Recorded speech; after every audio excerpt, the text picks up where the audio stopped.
The Reincarnation Soul Trap. So here's a hypothetical on that theory, right?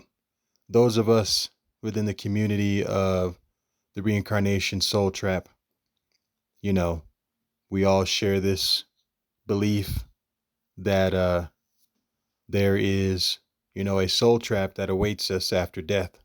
Now, here's the hypothetical, and you kind of have to do a hypothetically speaking type of thing because nobody knows what's actually going to happen when we die and we pass over to the other side. Okay. Even other people in the community have said this. One of the other guys I heard say this was Forever Conscious Research Channel. If you've ever seen his content, which he makes great content on this subject, but I heard him say myself that he says that he's not trying to portray that he knows 100% what's going to happen for certainty and that he knows the truth and all that because at the end of the day, in a way we're just speculating and we're just going by what seems like evidence to us of a reincarnation soul trap with NDEs and so forth. And with that said, you can't still claim to know what actually is going on. So you just can't, you don't know 100%. So that leaves room for the hypothetical. So hypothetically speaking, let's just say that the source, right?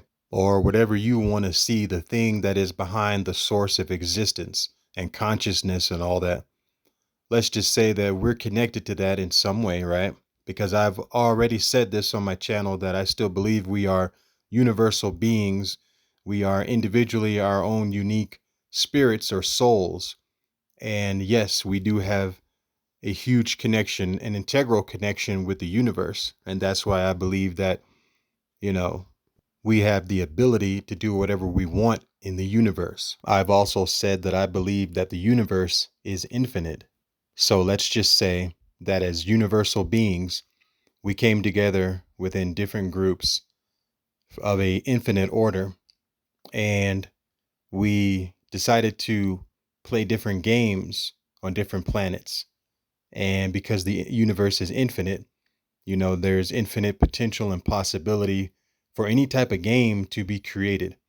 So we started creating all types of games, and Earth was just one of the many games that, we decided to create and play and all that.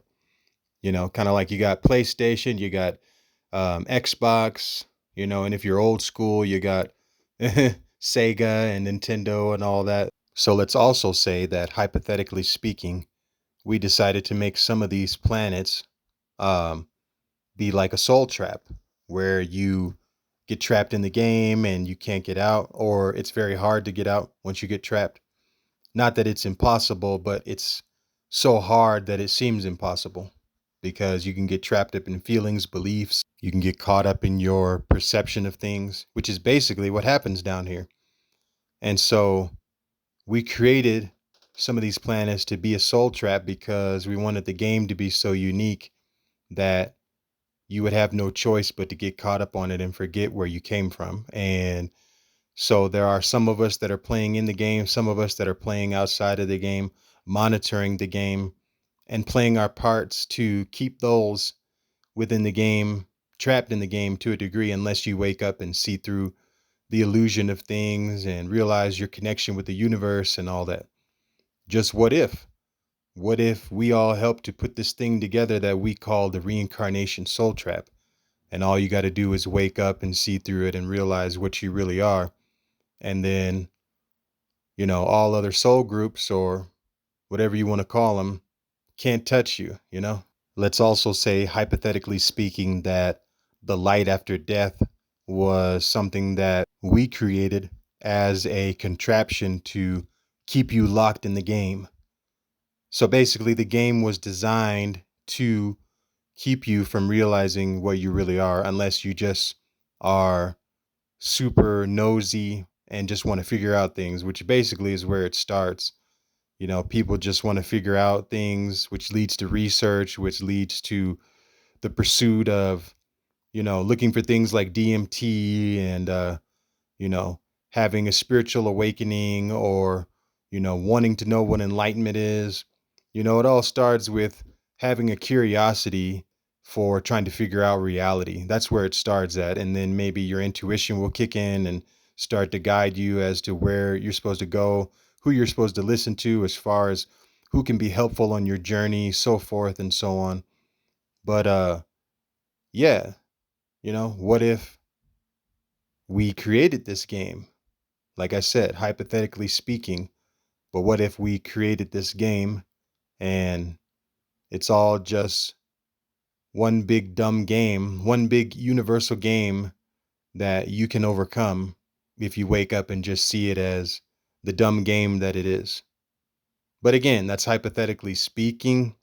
Um, and like I said, you kind of have to do these types of thought patterns. You know what I'm saying? Because nobody really knows the truth. Nobody really knows and can say for sure 100% without a shadow of a doubt what's going on after death.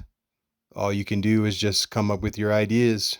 Ultimately, no matter what type of an NDE somebody has, they always come to this realization, whether it's a hellish NDE, whether they go to heaven, whether they see some deity, or whether they think that they're being tricked by spirit guides or whatever it is.